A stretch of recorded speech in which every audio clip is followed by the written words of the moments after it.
Hello दोस्तों, आज हम लोग भारती भवन physics class 10th chapter 4 subjective question को हम सॉल्व करके बताएंगे। जो कुछ क्वेश्चन है उसको आज हम लोग सॉल्व करेंगे। ये बिहार बोर्ड में पूछने वाला 100% गारंटी है कि आएगा। जो विद्युत धारा से आता है क्वेश्चन उठता है। पहला जो क्वेश्चन है कि नाभिक किसे कहते हैं। नाभिक किसे कहते हैं याद रखिएगा कि नाभिक किसे कहते हैं।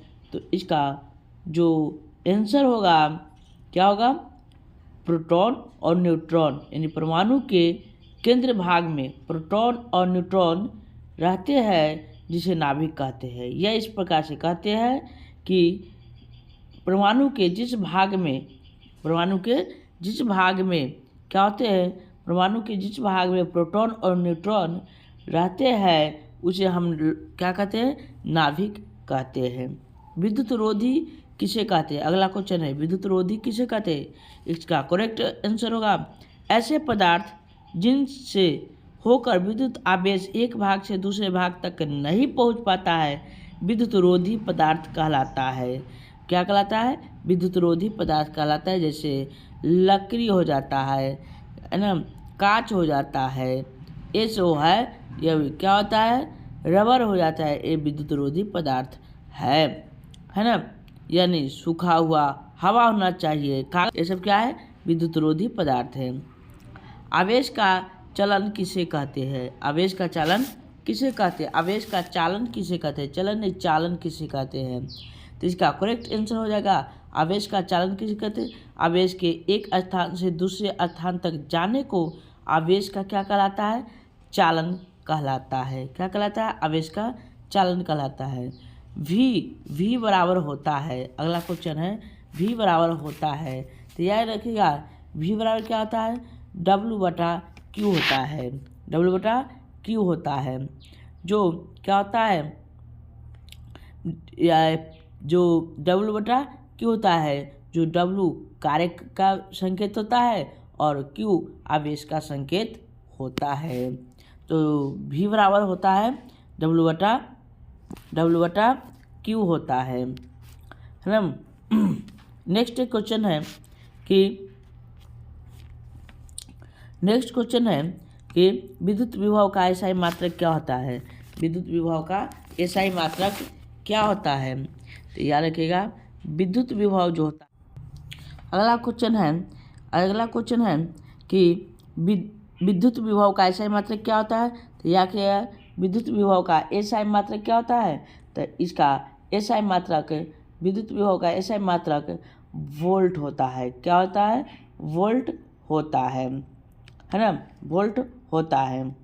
नेक्स्ट है कि क्वेश्चन है वोल्ट किसे कहते हैं। वोल्ट किसे कहते हैं। तो याद रखिएगा वोल्ट किसे कहा जाता है। तो जूल प्रति कूलम को वोल्ट कहा जाता है। इसका करेक्ट आंसर होगा जूल प्रति कूलम को वोल्ट कहा जाता है। अगला क्वेश्चन है आलेसांद्रो बोल्ट का जन्म कब हुआ था। आलेसांद्रो जो बोल्ट है उसका जन्म कब हुआ था। आलेसांद्रो बोल्टा का जन्म जो हुआ था 1745 ईस्वी को हुआ था। कब हुआ था, 1745 ईस्वी को हुआ था। आले वोल्टो का जन्म हुआ था 1745 ईस्वी को हुआ था। नेक्स्ट क्वेश्चन है बैटरी किसे कहते हैं। बैटरी किसे कहते हैं। तो याद रखिएगा बैटरी जो किसे कहते हैं, तो इसका करेक्ट आंसर होगा कई सारे सेलों के मिलने समूह को बैटरी कहते हैं। कई सारे सेलों के जो आपस में जोड़ दिया जाता है तो उसे क्या कहते हैं, बैटरी कहा जाता है और बैटरी कहा जाता है। नेक्स्ट क्वेश्चन है विद्युत परिपथ किसे कहते हैं। विद्युत परिपथ किसे कहा जाता है। विद्युत परिपथ किसे कहा जाता है। इसका करेक्ट आंसर होगा, इसका विद्युत परिपथ किसे कहते हैं। तो इसका करेक्ट आंसर होगा जिस पथ से होकर विद्युत धारा का प्रभाव होता है उसे विद्युत परिपथ कहते हैं। क्या कहते हैं, विद्युत परिपथ कहते हैं। नेक्स्ट क्वेश्चन है विद्युत धारा का एसआई मात्रक क्या होता है। विद्युत धारा का एसआई मात्रक क्या होता है। पूछ रहा है कि विद्युत धारा का एसआई मात्रक क्या होता है। विद्युत धारा का एसआई मात्रक, याद रखिएगा, विद्युत धारा का जो एसआई मात्रक होता है वह एम्पियर होता है। क्या होता है? एम्पियर, जिसे ए से सूचित किया जाता है। जिसे किसी से सूचित किया जाता है? ए से सूचित किया जाता है। नेक्स्ट क्वेश्चन है, एमीटर किसे कहते हैं? एमीटर किसे कहते हैं? एमीटर किसे कहा जाता है? तो याद रखिएगा, इसका करेक्ट आंसर क्या हो जाएगा कि जिस यंत्र द्वारा किसी विद्युत परिपथ की धारा मापी जाती है उसे एमीटर कहते हैं। क्या कहा जाता है? एमीटर कहा जाता है। फिर से सुनिए, जिस यंत्र द्वारा किसी विद्युत परिपथ की धारा को मापा जाता है उसे एमीटर कहा जाता है। अगला नेक्स्ट क्वेश्चन है, अगर यह वीडियो आपको अच्छा लगा हो तो चैनल को सब्सक्राइब कर लीजिएगा और 10 से 20 व्यक्तियों को आप लोग शेयर कर दीजिएगा ताकि वो भी इस क्वेश्चन को आंसर को प्राप्त कर वह आगे पढ़ाई कर सके, है ना। और अगला क्वेश्चन है, ओम का नियम किसे कहते हैं? पूछ रहा है ओम का नियम किसे कहते हैं?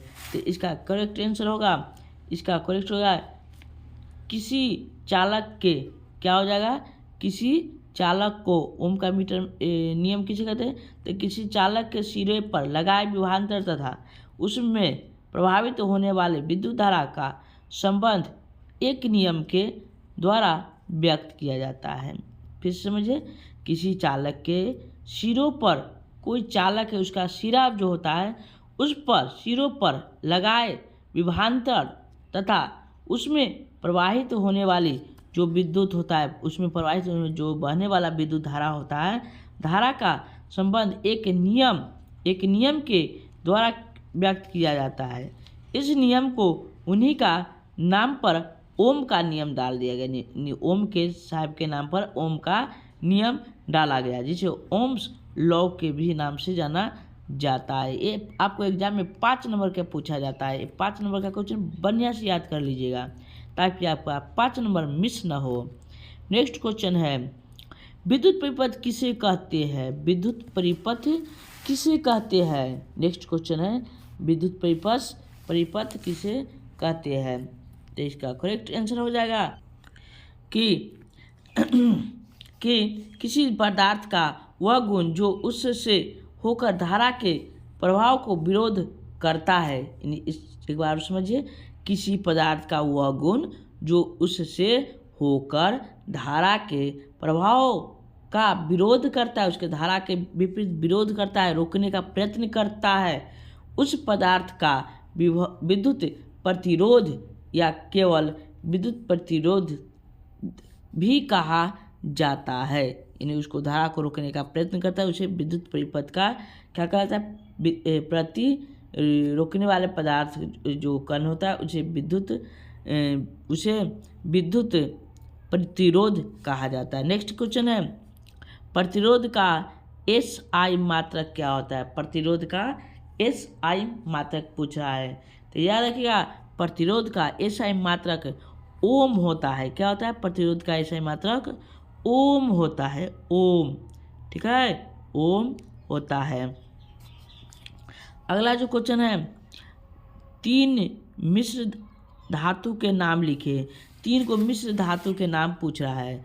कितने? 3 मिश्र धातु के नाम जो मिला हुआ होता है। तो पहला कहिएगा, 3 मिश्र धातु निम्नलिखित है। 3 मिश्र धातु निम्नलिखित है, लिखना है 3 मिश्र धातु निम्नलिखित है। पहला कांस्टेंटन, मैग्नीन और नाइक्रोम, ये मिश्र धातु है, कई धातुओं के मिलने से बना है। जो कांस्टेंटन जो होता है वह कॉपर और निकेल से मिलकर बना होता है, जिसमें कॉपर की मात्रा 60% और निकेल की मात्रा 40% होता है। नेक्स्ट जो है मैग्नीन, मैग्नीन भी ये कई सारे धातुओं के और अधातुओं के मिलने से बना है, जैसे धातु के मिलने से बना है, जैसे कॉपर, मैग्नीज और निकेल, जिसमें कॉपर कितना होता है? जिसमें कॉपर 84% है। मैग्नीज जो होता है वह 12% और निकेल जो होता है वह 4% होता है। नेक्स्ट क्वेश्चन है नाइक्रोम, यानी अगला जो इसका उदाहरण है नाइक्रोम। ये नाइक्रोम ये भी क्या है, मिश्र धातु एग्जाम में पूछा जाता है, तीनों याद कर लीजिएगा। तो यह जो नाइक्रोम बने होते हैं निकेल, क्रिप्टोन, मैग्नीशियम और आयरन के मिलने से यह बना है। ठीक है, नेक्स्ट क्वेश्चन है दो विद्युत रोधी तत्व के नाम लिखे। दो विद्युत रोधी तत्व के नाम पूछा है, दो विद्युत रोधी तत्व के नाम लिखे। तो याद रखिएगा, दो विद्युत रोधी जो तत्व है वह क्या है, पहला कांच है, दूसरा और अबरक है, और प्रकार से और भी इसमें विद्युत रोधी है, जैसे में हीरा, रबर, ये भी विद्युत रोधी है, यानी विद्युत को आर पार होने नहीं देता है ये तत्व जो होता है। नेक्स्ट क्वेश्चन है जूल के ऊष्मीय नियम किसे कहते हैं। जूल के ऊष्मीय नियम किसे कहा जाता है। कह रहा है जूल के ऊष्मीय नियम किसे कहते हैं। तो याद रखिएगा, एक ब्रिटिश वैज्ञानिक थे जिनका नाम था जूल। उसका नाम क्या था, जूल, जिनका जन्म हम बता दें कि 1841 में हुआ था। कहाँ हुआ था, तो ब्रिटिश में हुआ था, है ना। इसी ने जूल के बारे में कुछ बताए थे। तो क्या क्या कहा जाता है कि लिखना है 1841 में, यानी उनका जन्म हुआ 1841 में ब्रिटिश वैज्ञानिक जूल ने प्रायोगिक अध्ययन के आधार पर चालकों में विद्युत धारा के कारण उत्पन्न ऊष्मा के प्रबंध में उपयुक्त 3 नियम दिए थे। कितने नियम दिए थे, 1841 में 3 नियम दिए थे। इसलिए इन नियमों को जूल के ऊष्मीय नियम कहा गया है। इसलिए इसको क्या कहा है, जूल के ऊष्मीय नियम कहा गया है। ठीक है, जूल का एसआई यानी ऊष्मा का एसआई मात्रक जूल ही होता है। जो जूल होता है ऊष्मा का एसआई मात्रक भी कहा जाता है ना। अगला है नाइक्रोम किसे कहते हैं। क्या कहते हैं, नाइक्रोम किसे कहते हैं।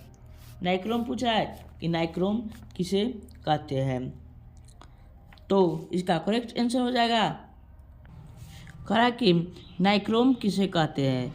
इसका करेक्ट आंसर होगा, क्या हो जाएगा कि अब यहाँ पर निकेल, क्रोमियम, मैग्नीज, क्या हो जाएगा, फिर से एक बार समझिए, निकेल, क्रोमियम, मैग्नीज तथा लोहा के मिश्र धातु, लोहा के जो होता है मिश्र धातु, जिसे मिश्र धातु होते हैं उसे ही नाइक्रोम कहा जाता है। उसे क्या कहता है, नाइक्रोम कहा जाता है। इस प्रकार से आप लिख लीजिएगा। विद्युत शक्ति किसे कहते हैं। विद्युत शक्ति किसे कहते हैं, विद्युत शक्ति किसे कहते हैं। तो याद रखिएगा, विद्युत शक्ति पूछ रहा है कि विद्युत शक्ति किसे कहा जाता है। इसका विद्युत शक्ति किसे कहते हैं, इसका करेक्ट आंसर होगा किसी विद्युत परिपथ में, याद रखिएगा, किसी विद्युत परिपथ में विद्युत ऊर्जा के व्यय की दर को, जो किसी विद्युत परिपथ में जो विद्युत ऊर्जा जो बहती है वह जो खर्च होती है, व्यय माने खर्च होना, की जो रेट होती है, दर होता है, दर को उस परिपथ की विद्युत शक्ति कहा जाता है। क्या कहता है, विद्युत शक्ति कहा जाता है। अगला है फिलामेंट किसे कहते हैं। क्वेश्चन है कि फिलामेंट किसे कहते हैं। तो याद रखिएगा, फिलामेंट किसे कहते हैं। तो इसका करेक्ट आंसर क्या होगा कि इसका करेक्ट आंसर हो जाएगा कि विद्युत बल्ब में क्या होता है, विद्युत फिलामेंट किसे कहते हैं। तो विद्युत बल्ब में टंगस्टन के पतले तार की एक छोटी सी क्या होता है, कुंडली होती है, कुंडली जैसा रचना होती है, जिसे हम क्या कहा जाता है, जिसे फिलामेंट भी कहा जाता है। उसको कहीं कहीं पर तंतु भी कहा जाता है। फिर से एक बार समझिए, विद्युत बल्ब में टंगस्टन के पतले तार की एक छोटी ऐठी कुंडली होती है, यानी कुंडली रूप में दिखाई देता है, जिसे तंतु या फिलामेंट कहा जाता है। नेक्स्ट क्वेश्चन है, लास्ट क्वेश्चन है, टंगस्टन का फिलामेंट क्यों बनाया जाता है? ये टंगस्टन का जो फिलामेंट बनाया जाता है क्यों बनाया जाता है, ये आप हमें कमेंट बॉक्स में इसका जवाब आप दीजिए, है ना। इंतज़ार रहेगा आपके इस जवाब से को। अगर यह वीडियो आपको अच्छा लगा हो और इसी प्रकार के सभी चैप्टर का क्वेश्चन आंसर चाहिए तो हमें कमेंट बॉक्स में लिख कर भेजें, आपको प्रत्येक क्वेश्चन का आंसर दिया जाएगा।